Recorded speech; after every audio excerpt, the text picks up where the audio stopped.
kaparokya, ang pag-uusapan po natin ngayong araw ay patungkol sa recognition or award na natanggap nga po ng butihing Mayor Vico Soto. Pero bago natin talakayin yan mga kaparokya, magpapakilala po muna ako sa inyo.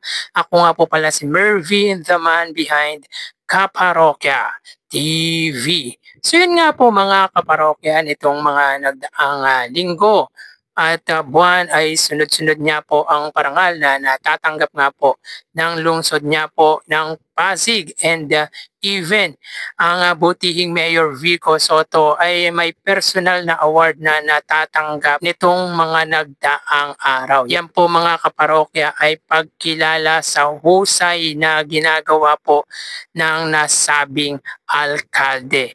At ngayon po mga kaparokya, di lang po si Mayor Vico Soto ang i-feature natin, kundi pati na rin po ang isa sa hinahangaan po nating personalidad or public servant. At ito nga po ay walang iba kundi ang dating Vice President na si Leni Robredo, na kasalukuyang alkalde naman po mga kaparokya ng Naga City. So yun nga po mga kaparokya, sa inilabas nga po na write-ups ng ABS-CBN, makikita po natin dito na isa po sila sa ginawaran ng Anak TV Seal 2025. So basahin natin ang caption na ito ng ABS-CBN. Local Chief Executives Mayor Leni Robredo of Naga City and Mayor Vico Soto of Pasig City were among the personalities recognized as a Makabata Star in the 2025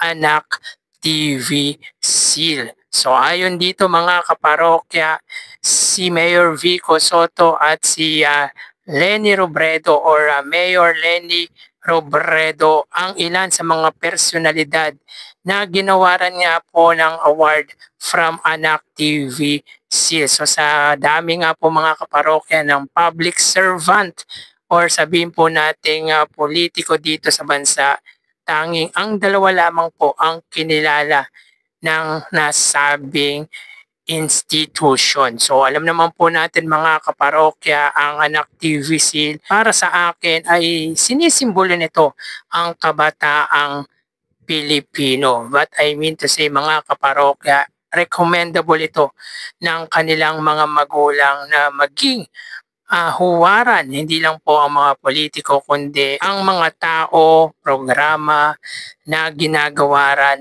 ng nasabing institusyon. So yun nga po mga kaparokya, patunay lang na malaki talaga ang naging impact at talagang malaki ang naging influence ng dalawang public servant personalities sa ating bansa dahil sa mabuti, maayos at tapat na paggogobyerno. They still grounded mga kaparokya, very humble, at masasabi po natin na honest sa kanilang ginagawang profession. So yun nga po mga kaparokya, for sure marami na naman pong tataas ang kilay sa recognition na ito, lalo na yung mga against kina Mayor Vico Soto at Leni Robredo. Lalo na yung mga Duterte loyalists na malamang ay puro negative ang sasabihin sa dalawang ito. Kumbaga mga kaparokya, mainit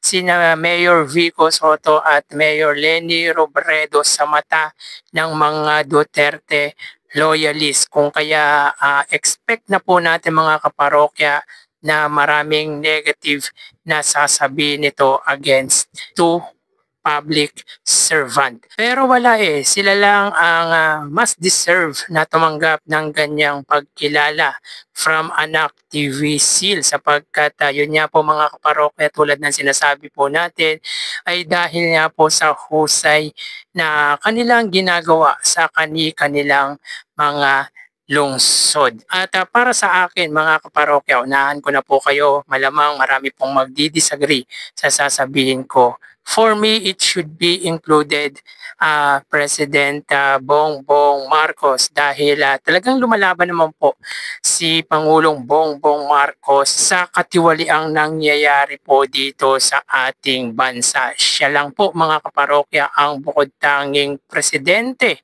na talagang nag-expose ng katiwalian. Partikular nga po sa flood control anomalous na dekada-dekada na nga pong problema ng ating bansa. Siya lang po ang matapang na pangulo na talagang nag-expose ng korupsyon sa DPWH. And based on my observation mga kaparokya, he's trying to fight corruption and he does best para mapabuti ang ating bansa. Nga lang mga kaparokya ay hindi naman po ganun kadali. Talagang napakahirap mga kaparokya. Pamahalaan ang isang bansa na watak-watak. Tulad nga po ng sinabi ng butihing Mayor Vico Soto ay hindi po kakayanin ng isang tao na baguhin ang isang bansa kung hindi po magtutulong-tulong ang bawat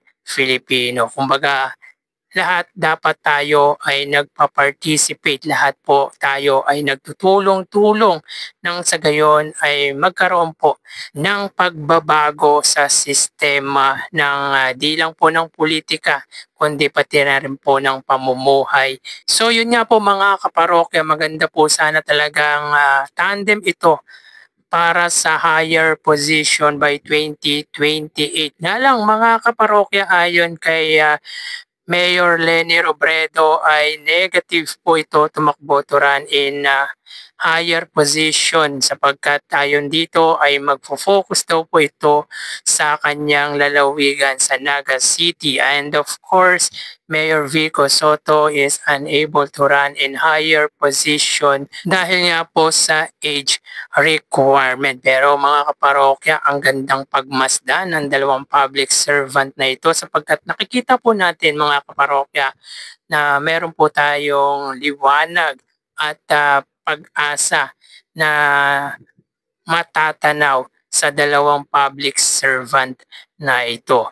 Kumbaga mga kaparokya, kung honest ay talagang honest sa kanilang paglilingkod at kung pakikinggan mo ang kanilang pangalan ay parang napaka-powerful lalo na dahil nga po sa magandang ginagawa po nila sa ating bansa. Talagang kilala sa good governance at transparency ang dalawang politikong ito. Talagang nilalabanan mga kaparokya ang korupsyon na laganap dito sa ating bansa. Pero mga kaparokya, itong dalawang public servant na ito, si Mayor Vico Soto at Leni Robredo, ang masasabi natin na hindi epal.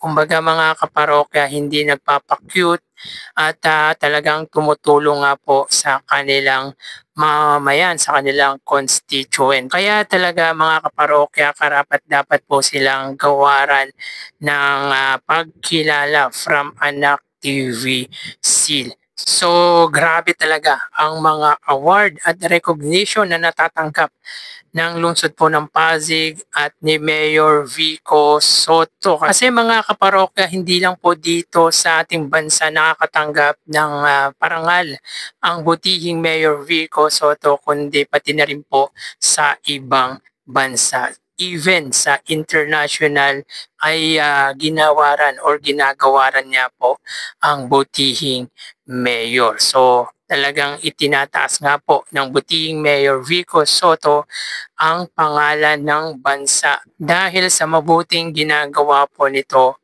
sa kanyang lalawigan.